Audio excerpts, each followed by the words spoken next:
오늘 금요성서전과 12번째입니다. 하나님의 계명 대 사람의 전통이라는 제목으로 말씀을 같이 나누십시다. 오늘 구약 출애굽기 본문은 32장입니다. 32장, 일명 금송아지 사건이라고 하는 이야기의 뒷부분이죠. 어제 목요일 우리 말씀 보셨죠? 말씀 앞부분은 32장 앞부분이었습니다. 1절부터 14절을 우리가 같이 봤는데요. 모세가 시내산에서 내려오는 때가 늦어지자 백성들은 이제 모세를 기다리지 못하고 자신들이 직접 자신들을 인도할 하나님을 만들어 버립니다. 금을 모아서 송아지 형상으로 주조를 해서 만든 후에 그것을 하나님이라고 선언했다라고 하죠. 그리고 그 앞에서 제단을 쌓고 제사를 드렸습니다. 이것은 이집트에서 신을 예배하던 방식으로 한 것입니다. 하나님은 이 일에 크게 진노하셨습니다. 그리고 이들을 멸망시키겠다라고 모세에게 말씀을 하십니다. 이것에 모세는 그 말을 듣고 하나님의 마음을 누그러뜨리기 위해서 설득을 합니다.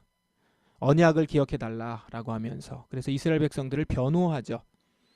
하나님은 모세의 말을 듣고 마음을 돌리셔서 멸망시키지는 않겠다라고 하십니다. 그리고 이제 오늘 본문이 바로 그것을 이어서 나오는 본문이죠. 하나님의 말씀을 듣고 모세가 이제 산에서 내려옵니다. 산에서 내려와서 이제 그가 내려왔는데 손에는 언약이 새겨진 돌판, 그러니까 하나님이 손수 만드신 돌판 2개가 들려져 있다라고 합니다. 거기에는 언약의 말씀 10계명이 새겨져 있었습니다. 모세는 하나님이 말씀하셨던 하나님이 이제 말씀하는 것만 들었다가 이제 직접 이제 목격한 겁니다. 이스라엘이 어떤 행위를 하고 있었는지 우상 숭배하는 걸 직접 목격합니다. 아마도 직접 목격하기 전에는 하나님의 진노가 크게 와닿지 않았을 수도 있어요. 뭘 그렇게까지 진노하시나 뭐 이랬을 수도 있습니다. 그래서 자기가 이스라엘 백성들을 잘 달래서 다시는 그렇게 하지 않도록 하겠다 이런 마음으로 내려왔을 수도 있습니다. 하나님에게 이제 언약을 기억해달라 이렇게 그냥 멸망을 하면 다른 나라들이 하나님을 뭐라고 하겠습니까? 라고 하면 설득을 한 거거든요. 그리고는 본문에는 나와 있지 않지만 이스라엘 백성들 내가 잘 달래봐야겠다 라고 하는 마음으로 내려왔겠죠. 그러나 지금 이 장면들을 직접 목격하는 순간 뭐라고 하냐면 매우 화가 났다 이런 얘기를 합니다. 모세가 천막 가까이에서 보니까 금송아지 앞에서 백성들이 춤추는 모습이 보였다라고 하죠. 그래서 모세가 매우 화가 났다 이런 얘기를 합니다. 아마도 하나님의 심정이 확 와닿았던 것 같습니다. 지금 하나님은 마음을 돌리셨는데 정작 모세가 지금 화가 났어요. 그래서 백성들에게 보여주고자 갖고 내려온 돌판을 산에서 내던집니다. 그 내던지려고 가져온 건 아니거든요. 근데 가져와서 이제 보여주려고 한 거죠. 하나님의 언약이 이런 거다. 그렇게 가져왔다가 그걸 보는 순간 화가 나서 내던진 겁니다. 우리가 가지고 있는 쉬운 성경 번역본에는 그냥 내던졌습니다 이렇게 나와 있지만 원문을 보면 내던져서 깨졌다 이렇게 나옵니다. 이 깨졌다는 게 사실 중요한 본문인데 이게 빠졌어요. 그러니까 뭐냐면 언약의 돌판이 지금 깨진 겁니다. 이건요 하나님과 이스라엘 백성 사이에 언약이 깨졌다라는 걸 상징적으로 보여주죠. 그렇죠? 언약 돌판이 깨진 거예요. 언약이 깨졌음을 상징적으로 보여줍니다. 물론 하나님이 용서를 하시고 이렇게 돌이키셨기 때문에 완전히 깨진 건 아니지만 지금 이스라엘 백성들이 금송아지를 만들고 그것을 하나님이라고 하면서 제사하는 행위가 하나님과 언약을 깰 만한 행위라는 거죠. 이 행위가. 모세는 지금 여호와를 따르고자 하는 레위인들과 함께 금송아지를 만든 주범을 처형하겠다 이렇게 하죠. 그래서 이제 처형합니다. 이 내용을 쭉 읽어보신 분들은 인간적으로 좀 너무 심한 처사가 아니었나 라고 생각할 수도 있죠. 모세도 처음에는 그렇게 생각한 거죠. 하나님이 화를 내시고 멸망시키겠다고 했을 때 모세도 심한 것 아닌가 이렇게 생각했던 것 같은데 지금 그들의 모습을 보니까 그렇지 않다는 걸 깨달은 겁니다. 이건 정말 심각한 거구나. 하나님이 이 상황을 왜 심각하게 보셨는지를 알게 된 것이죠. 지금 이집트에서 나와서 처음으로 언약을 체결하고 얼마 되지 않은 시점이에요. 그 시점에서 이들은 하나님의 백성으로 지금 가나안에 들어가야 합니다.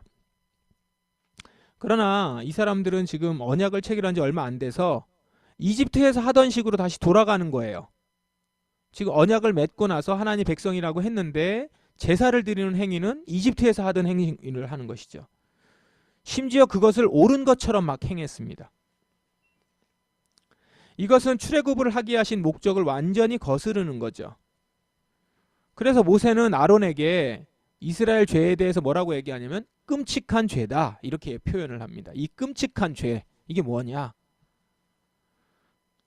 그러니까 모세는 이렇게 생각한 거죠. 이런 모습으로는 가나안에 들어간들 아무 의미가 없는 겁니다. 이들은 그냥 지역만 옮길 뿐이지 이집트 노예들일 뿐인 것입니다. 그래서 모세는 이 죄의 고리를 끊어버리려고 지금 한 겁니다. 이 일을 주도한 사람들은 우발적으로 우상숭배를 한 것이 아닐 거라는 겁니다. 출애굽 이후에도 끊임없이 이집트를 그리워하면서 불평하고 분란을 일으키는 얘기들을 했거든요. 아마 그걸 주동했던 사람들일 겁니다. 모세는 하나님의 뜻을 분명히 알았고 이 싹을 잘라버리기로 한 것입니다. 그래서 이렇게 주동한 사람들을 처단을 하죠. 죄인들을 다 처형한 후에 모세는 다시 시내산으로 올라갑니다. 올라가면서 모세는 백성들에게 이렇게 말을 합니다. 여러분은 제가 말씀을 한 군데 빠뜨렸군요. 제가 읽어드릴게요. 30절입니다. 여러분은 끔찍한 죄를 지었소. 그러나 나는 이제 여호와께 올라갈 것이요. 혹시나 여러분의 죄가 용서받을 수 있는 길이 있을지 모르겠소. 그러니까 사실은 하나님께 가서 설득을 해서 이거를 철회를 했고 멸망당할 걸 철회를 한 상황이지만 지금 이 상황을 보니까 이게 끔찍한 죄고 용서받지 못할 죄라는 걸 깨닫게 되고 다시 이제 하나님께 올라가서는 용서해달라고 내가 할 것이요 라고 하는 겁니다. 그리고 하나님께 돌아가서는 어떻게 했냐면 제대로 용서를 구합니다. 그래서 오늘 말씀하고 여러분 어제 본문하고 오늘 본문하고 한번 비교해서 모세의 기도를 보세요. 보시면 오늘 금요일 본문 그러니까 밑에서 우상숭배를 보고 올라가서 모세가 하는 기도가 뭐가 나오냐면 큰 죄를 지었습니다. 이 죄를 용서해 주십시오. 이렇게 기도해요. 어제 본문에는 안 나와요. 어제 본문에는 하나님 자중하세요. 이렇게 다 하는 거거든요. 근데 오늘은 큰 죄를 지었습니다. 이 죄를 용서해 주십시오. 이렇게 기도합니다. 제대로 이제 기도하는 것이죠. 그리고 하나님은 그 기도를 들으셨다라고 하고 그들을 인도해 가실 것이다. 다시 약속하신다. 얘기가 오늘 본문에 나옵니다. 자, 여러분 오늘 본문에서 우리가 주의 깊게 봐야 되는 부분은 바로 모세가 끔찍한 죄다라고 했던 그 죄입니다. 그 부분을 한번 생각해 보세요. 모세가 말한 그 끔찍한 죄, 그 죄는 어떤 죄였습니까? 겉으로는 우상숭배로 나타났어요. 그런데 그것은 결과고요. 이스라엘은 왜 이런 결과를 만든 죄, 이런 결과를 만든 죄가 있었는데 이제 그 죄를 보셔야 됩니다. 여러분 지금 백성들은 금송아지 신을 섬긴 게 아니에요. 금송아지 신이라고 하는 어떤 신을 섬긴 게 아닙니다. 금송아지를 만들어서 이 송아지가 이집트에서 우리를 구해낸 여호와 하나님, 그러니까 하나님이라고 하면서 섬긴 거예요. 즉 지금 백성들은 자신들은 하나님께 예배하겠다고 한 거예요. 그거를 금송아지를 만들어서 그걸 하나님이라고 하고 섬긴 거죠. 그런데 그 예배가 하나님이 말씀하신 계명대로 한 것이 아니라 자신들의 방식대로 했다라는 거죠. 이제까지 자신들이 이집트에서 보고 따랐던 전통대로 예배한 거라는 거예요. 하나님의 계명을 지킨다고 하면서 하나님을 섬긴다고 하면서 사실은 사람의 전통을 따른 거죠. 자신들이 이제까지 봐왔던. 어떻게 보면 이집트는 자기들 강대국인데다가 가장 앞서가는 나라였는데 그 나라에서 배웠던 것들로 하는 것이 이 사람의 전통 좋다고 하는 거죠. 이걸 가지고 하나님을 섬기겠다고 한 겁니다. 하나님의 백성이라고 그들을 불렸지만 이스라엘은 여전히 자신들이 생각해오던 그 사고의 틀, 생활의 방식 이게 하나도 바뀌지 않은 겁니다. 여러분 이것이 바로 우상숭배의 본질입니다. 내가 원하는 방식대로 하나님을 섬기는 것, 자기가 원하는 대로 원하는 모습으로 하나님을 만들어서 내 앞에 놓는 것, 이것이 우상숭배인 겁니다. 그러므로 이스라엘이 지금 저지른 끔찍한 죄는 단순히 우상숭배가 아니라 하나님의 계명을 사람의 전통으로 해석해서 바꿔버린 것, 이 죄입니다. 자, 이 문제를 야고보서 본문을 보면서 한번 우리에게 적용을 해보십시다. 오늘 신약 성경이 야고보서 본문인데 야고보는 성도들에게 이렇게 권면을 합니다. 만일 가난하거든 하나님께서 자기를 영적인 부자로 만드신 것을 자랑스럽게 여기십시오. 만일 부유하거든 하나님께서 자신에게 영적인 부족함을 보여주신 것을 자랑하십시오. 야고보가 지금 성도들에게 이렇게 권면을 하는데 지금 이 본문은 어떤 내용이에요? 가난과 부요함. 그 가난과 부에 대해서의 성도로서의 자세에 대해서 다루고 있죠.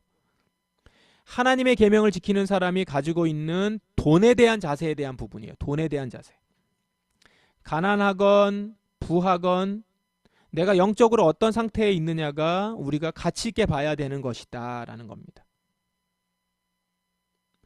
지금 돈이 많고 적음을 가지고 웃고 울지 말고 내가 처한 상황에서 나의 영적인 상태가 어떤지를 보고 그 안에서 누리는 유익으로 기뻐하고 자랑하라 이 얘기죠.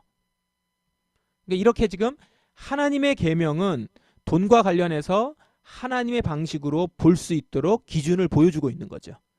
그 기준을 따라라. 하나님의 계명대로 살아가는 기준은 이것이다. 돈에 대해서. 이것을 지금 말씀은 보여주고 있는 겁니다. 그러면 이렇게 기준을 말한다는 것은 지금 우리가 살아가고 있는 세상은 다른 기준이 있기 때문이죠. 세상 사람들의 기준은 가난한 것은 어떤 거죠? 부끄러운 거예요. 부유한 것은 자랑할 만한 것인 거죠. 세상 부자는 자신의 부요함을 자랑합니다. 그리고 부자가 아닌 사람은 부자가 되도록 노력해야 돼요. 지금 가난한 것을 부끄러워하면서 그거를 이기려고 노력하고 부유하게 돼야 돼요. 그래서 자랑해야 돼요. 이게 사람의 생각이고 세상의 전통이라는 것이죠. 자, 지금 하나님의 계명하고는 다르죠. 만일 가난하거든 자랑하래요. 만일 부유하거든 자신의 부족함을 보면서 자랑하래요. 돈에 많고 적음으로 자랑하지 말라는 거죠. 그리고 부끄러워하지 말라는 거죠. 세상의 기준과는 다르죠. 하나님의 계명은 돈이 많고 적음으로 자랑할 것이 아니라는 거예요. 결국 그 모든 것은 시들어버리듯이 사라져버리고 말 것이기 때문이다 라는 얘기를 합니다. 부자들도 결국은 죽게 될 것이고 자신의 재물을 돌보다가 결국 죽게 되고 말 것이기 때문에 그렇기 때문에 우리는 부요함과 적고 많고 적음을 자랑하거나 그걸 부끄러워할 것이 아니다.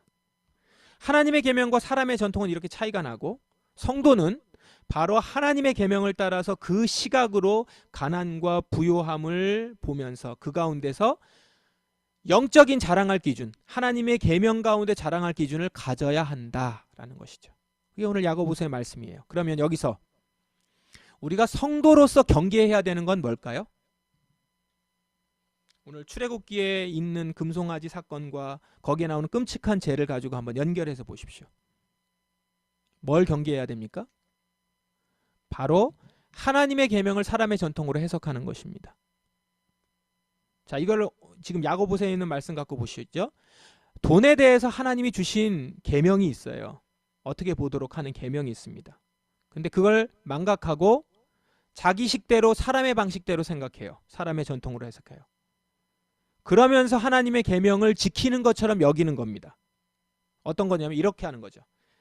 가난한 것은 좋지 않는 것이다. 이런 사람의 생각, 사람의 방식을 기준으로 야고보서의 말씀을 해석합니다. 다시 해석하는 거죠. 돈에 대해서 다시 해석하는 겁니다. 그러면 이제 야고보서의 말씀이 이렇게 바뀌겠죠. 만일 가난하거든 하나님께 부유하게 해달라고 기도하라. 하나님이 부자신데 왜 당신은 가난하게 있어야 하는가? 하나님께 먼저 드려라. 하나님께 투자하라. 그러면 하나님이 2배로 채워주실 것이다. 아마 이렇게 바뀔 거예요. 사람의 방식으로 하나님의 계명을 바꾸는 거죠. 만일 부자거든 자랑하라. 하나님이 내게 복을 주신 것이다. 내가 산 아파트 값이 2배, 3배 오른 것을 기뻐하라. 하나님이 축복해 주신 것이다. 기도하라고 하는 하나님의 계명을, 이 세상을 바라보게 하는 하나님의 계명을 사람의 생각을 기준으로 바꾼 거죠. 마치 이스라엘이 금송아지를 만들어 놓고 이것을 하나님이라고 한 것처럼요.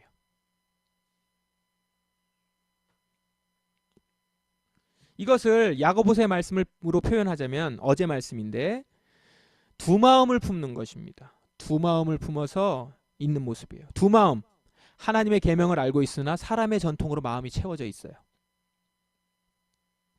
그러니 자기가 하는 일에 방향을 못 잡고 헤맵니다. 하나님께 기도는 하는데 조급해요. 사람의 생각으로 가득 찼거든요. 하나님의 계명을 가지고 하나님께 간구하고 하나님과 대화하는 것이 아니라 사람의 방식을 갖고 하나님을 설득하려고 해요. 그러니까 조급합니다. 하나님의 일이 일어나는 그 때를 기다릴 수가 없어요. 빨리 내가 알고 있는 사람의 방식, 사람의 전통, 그 자기 방식으로 해결하고 싶어요. 그래서 결국 자기 마음대로 하나님을 만들어 버립니다. 금송아지 만드는 거죠. 야고보는 이런 모습을 알기 때문에, 두 마음을 품은 자들이 방향을 못 잡고 헤매는 자들이라는 걸 알기 때문에 실제적으로 이렇게 권면을 합니다. 여러분이 하는 모든 일을 참고 견디어 조금도 부족함이 없는 완전하고 성숙한 사람이 되십시오. 참고 견디라는 거예요. 하나님의 계명을 믿고 하나님을 신뢰하며 잠잠히 주님의 때를 기다리는 자들로, 그때 하나님의 계명에 약속된 진짜 축복과 선물을 받아 누릴 거라는 겁니다. 그때를 기다리며 하나님의 계명을 지켜가라. 사람의 방식으로, 사람의 전통으로 나의 삶을 채우지 말라. 하나님의 계명을 바꾸지 말라라는 것이죠. 오늘 나와 있는 야고보서 말씀과도 연결해 보십시다. 시험을 받은 후 더 강건해졌다면 복 있는 자입니다. 자신의 믿음을 증명했으므로 하나님께서 그에게 생명의 면류관을 주실 것입니다. 사람의 전통은 우리를 시험 들게 합니다. 보세요. 지금 당장 송아지 형상을 만들 수 있는 금덩어리가 있어요. 옆에서 만들자는 소리도 들려와요. 시험이 드는 거죠. 유혹이 되는 겁니다. 그런데 이때 하나님의 계명을 따라서 선택하고 그 길을 따라간다면 그 사람은 복 있는 자라는 거예요. 자신의 믿음을 증명한 것이며 그는 장차 생명의 면류관, 상급을, 메달을 받을 것이라는 겁니다. 사람의 전통을 따르려고 하는 자들은 결국 그 안에 욕심이 있기 때문입니다. 그래서 유혹을 받는 거예요. 욕심은 죄를 낳고 죄는 점점 자라서 죽음을 가져옵니다. 그러므로 여러분 속으면 안 됩니다. 하나님의 계명, 그 말씀의 본질을 놓치지 않으려고 할 때 내 신앙에 사람의 전통이 무분별하게 들어와서 내 신앙을 덮는 일이 생기지 않을 것입니다. 여러분, 순간순간 우리는 내가 익히 알고 있는 사람의 전통으로 우리의 하나님의 계명을 해석하고 덮어버리고 싶은 유혹을 받습니다. 아까 우리가 돈에 대해서 기도하는 것처럼 내가 알고 있는 지식과 내가 알고 있는 걸로 하나님을 해석하려고 하고 이 땅의 일들을 해석하려고 합니다. 그러니 지금도 내 눈앞에 금송아지를 만들어 놓아야 안심이 되고 세상에서도 그래야지만 내가 잘 살아갈 수 있을 것 같아요. 그렇게 조급한 거죠. 바람에 날리는 파도와 같습니다. 그러나 성도는 하나님을 신뢰해야 합니다. 여러분, 하나님을 신뢰하십시오. 계명을 주신 하나님을 믿고 따르십시오. 하나님이 이제까지 나를 인도하셨으며 인도하실 것입니다. 지금 모세를 통해서 하나님께서 정말 귀한 약속의 말씀을 주시고 계시는 중이에요. 아무것도 안 하시는 게 아니에요. 우리는 그 시간을 기다려야 될 때도 있다라는 것입니다. 하나님의 계명을 따라 이제 하나님의 길을 가기로 작정하며 그 가운데 하나님을 신뢰하고 이제까지 나를 인도하신 하나님께서 이후에도 나를 인도해 주실 것을 믿으며 그 계명을 따라 움직이십시오. 사람의 전통을 따르고 싶은 유혹을 물리치고 시험을 이기십시오. 그렇게 시험을 이긴 여러분에게 하나님은 생명의 면류관을 주실 것입니다. 하나님의 계명을 받은 여러분, 끝까지 주님의 계명을 좇아 하나님의 방식으로 행하며 살아가실 수 있는 여러분 되시기를 주님의 이름으로 간절히 축원합니다. 같이 기도하겠습니다. 말씀에 의지하여 이 시간 기도하십시다. 주님 앞에 오늘 우리가 하나님의 계명을 받은 자로 끝까지 하나님의 계명을 좇아 하나님의 방식으로 행하는 자 되기를 원합니다. 주님, 사람의 전통을 따르고 싶은 유혹을 물리치게 하시고 시험을 이겨 장차 당신이 내게 씌워줄 생명의 면류관을 기대하며 하나님의 계명을 따라가겠습니다. 금송아지를 만들어서 그 앞에서 뛰어노는 것이 더 효과적으로 보이는 사람의 전통의 많은 이야기들과 유혹들 가운데 하나님의 계명을 따르게 하소서.